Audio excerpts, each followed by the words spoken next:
So what does it take to produce a podcast? Now, at first when you just look at it, it kind of looks like, yeah, you just sit down, you record something, you get a guest on, and then you kind of edit it together and you fire it out. But actually, there is loads and loads of steps to the process to actually make it run smoothly and get the train rolling the way you want it to roll. First of all, you've actually got to come up with a concept and a brand. You've got to have an idea of what even that podcast is about. You've then got to think about the guest. Who do you want to come on and talk about whatever they're going to talk about? Are you even going to have guests? Are you going to interview other people in your business? Are you just going to talk yourself to the camera? Then you've actually got to film it. You've got to work out what the style is. Is it going to use lapel mics like this, or handheld mics, or cool podcast mics?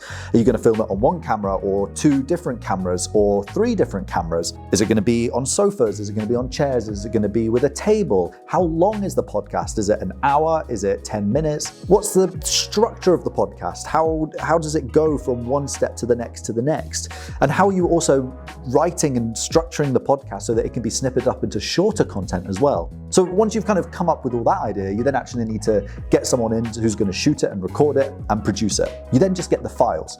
The files aren't finished. You've got to add a little bit on the front, a little bit on the end. You've also got to have a little maybe opening that talks a little bit about like, oh, I'm going to introduce this guest and I'm excited to have them on. That then needs edited on the front of your podcast. You've then got to sync up all your different cameras and you've got to get the audio right. So once you've kind of got that all matched up, you then need to think about getting the branding on that and making sure that the front and the ends all look nice. So you've now got your finished video. You've then got your finished, maybe let's call it 40-minute video, and then you've got your audio track. And then you're thinking, well, how do we distribute this? It's like, well, actually, you need that video cut up into multiple different little snippets for social media. So you've got your full piece, you've got your audio option, and now you've got maybe 3 different snippets. Now you have to work out how to distribute it. So you've got to take that YouTube video and you've got to put it on YouTube, your main full one, and you've got to schedule it. You've got to give it a title. You've got to go make a thumbnail. So you've got to go back and pull cutouts of people from that podcast and make a thumbnail with it and put the title on it. Then you need to come up with a title for the podcast, and then you need a description underneath that YouTube. Once you've done that, you've then got your audio.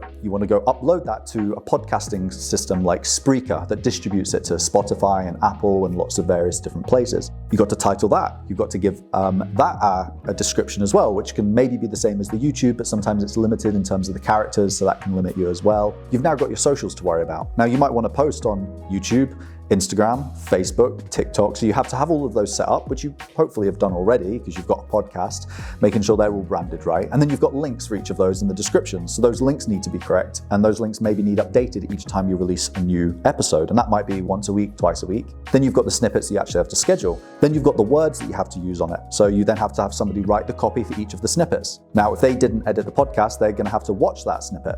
And even if they watch that snippet, they might not have full context for what that snippet's about. So now you have to go and find where that snippet was in the main episode, find the context, write some of the copy for it, and now you've got your wording for that snippet. Okay, but now you want to have consistent snippets going out across all these socials all the time.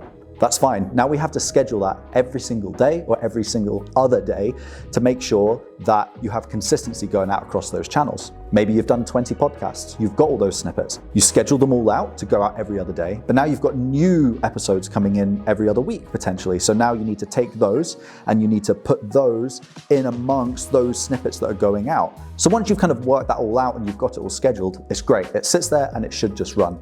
But you're also relying on third-party, often software, to be posting that. And sometimes it just doesn't post. For some reason, it just glitches and breaks, and now you've got a fault in the system. But you might be producing 120 posts a month across just that one podcast channel. You've got 4 different channels, LinkedIn, they got 30 a day, but there's 120 posts going out. I hope you can see from my description of what goes on, there is a lot that happens in the production and distribution of a podcast. It isn't just well, there's the snippet, let's get it out. There is a lot of work behind the scenes to make sure that that podcast gets produced the way in which you want it, and ultimately the way in which we want for you as well. So when you're thinking about launching a podcast, don't just think about the idea of like, no, it's great, we'll get some guests to sit down and have a conversation. There is loads of different steps and things to consider. If you want to find out more of my flipping rambling of how to produce a podcast, then I would love to chat to you more about it. So if you're interested, get in touch.